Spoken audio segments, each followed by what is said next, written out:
Alexandre de Moraes, então presidente do TSE, mandando, por meio dos seus assessores, informalmente, por meio do WhatsApp, de mensagens do Zap, mandando o Tribunal Eleitoral produzir relatórios sob medida, relatórios mesmo dirigidos, que viriam a substanciar decisões do próprio Alexandre de Moraes.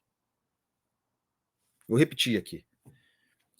O gabinete do ministro no Supremo Tribunal Federal, sob ordens dele, Alexandre de Moraes, inclusive o seu auxiliar, um juiz instrutor, braço direito de Alexandre de Moraes, o ministro pedindo a esse auxiliar e alimentando esse auxiliar, muitas vezes, essas reportagens da Folha documentam, mandando prints de postagens na internet que o teriam incomodado, que o teriam irritado, que ele consideraria ilícitos, portanto, o ministro fazendo pesquisa, pescaria, o ministro mandando para o seu auxiliar, juiz instrutor no Supremo, para que ele mandasse, sob a orientação de geração de relatórios, mandasse informalmente, queimando qualquer etapa burocrática, para que esse auxiliar nesse setor de desinformação e tal, criado no TCE, para que gerasse relatórios, portanto, relatórios sob demanda, sob medida, alfaiataria de Alexandre de Moraes, para que depois esses relatórios fossem remetidos ao Supremo para substanciar decisões de Alexandre de Moraes como se produção espontânea, como se fossem esquentados mesmo, sendo esquentados nesse processo. Inclusive com a orientação de que um juiz do TSE, um juiz auxiliar no TSE, fosse o responsável pela expedição desses ofícios, pelo esquentamento do que seria o envio provocador de provas, de elementos sigilosos ao Supremo para decisões de Alexandre de Moraes. Eu vou ficar repetindo essa estrutura várias vezes, porque eu vejo muita gente achando isso normal, achando que isso não tem importância, que isso é uma coisa irrelevante. Se essas demandas poderiam ser feitas formalmente, sem qualquer problema, por que não foram? Se o gabinete de Alexandre de Moraes poderia ter feito tudo isso documentadamente, formalmente, por que fez por fora, via Zap? Nós temos o juiz que é vítima na origem, a origem desses inquéritos todos tem os ministros do Supremo, o ministro como vítima, aquele atacado. Aliás, nesse conjunto ele até pede, nessas reportagens, fica claro isso, ele pede para que esses relatórios, pede por meio do seu assessor, que os relatórios tenham menos foco nele, para que não fique tão personalista, que procure ataques, críticas, o que ele chama de ataque, porque também tem a questão do conteúdo. Muitos desses conteúdos com os quais ele se incomodava e a respeito do que pedia providência, geração de relatórios, esses conteúdos eram meramente opinião, eram meramente exposição de uma ideia, goste ou não dela. A parte isso, o ministro não gostava de um conteúdo, se incomodava com ele, considerava criminoso, ilícito. Na origem, esses inquéritos todos têm como origem, né? Esses inquéritos já têm fronteiras totalmente diluídas, não têm objeto definido, são atemporais, são permanentes e tal, onipresentes, infinitos, inquéritos eternos. Mas na origem daquele inquérito de 2019, o objeto era ataques ao Supremo, né? Então nós temos o ministro que é vítima, é materialização nesse caso aqui, nessas mensagens. O ministro que é vítima,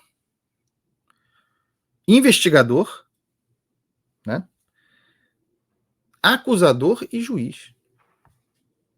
E atenção, não é que as providências decorrentes dessas decisões de Alexandre de Moraes, e alimentadas por esses relatórios encomendados, não é que isso aqui, que as providências sejam pequenas, certo? Não é simplesmente, e eu não acho pequeno, não é simplesmente, muita gente pode achar, mas eu não acho, mas não é simplesmente a supressão de contas em rede social, bloqueio de acesso à rede social, etc. e tal. Não é. Nós estamos falando de substância para decisões que, por exemplo, caçaram passaportes, bloquearam acesso a contas bancárias. O ministro Alexandre de Moraes sempre agiu de ofício, né? É a natureza da atividade dele como relator desses inquéritos infinitos, onipresentes, desses inquéritos que a gente conhece, originalmente aquele das fake news. Mas o que tem aqui, pessoal, é para muito além da ação de ofício.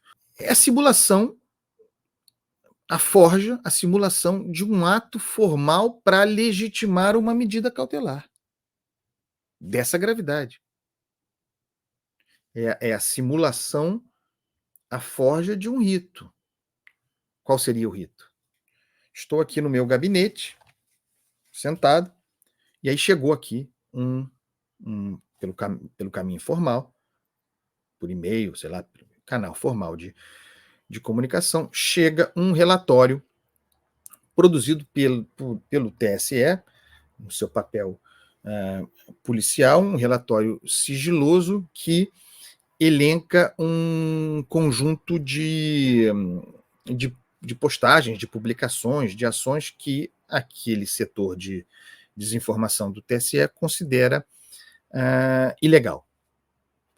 Então, há uma provocação ao ministro, que é o relator do caso, e diante desse conjunto, o ministro entende que é cabível, e seria questionável mesmo assim, porque a gente precisa, de novo, voltar à natureza dessas mensagens, e se elas são esses crimes entendidos por Alexandre de Moraes, mas pensando simplesmente na forma aqui.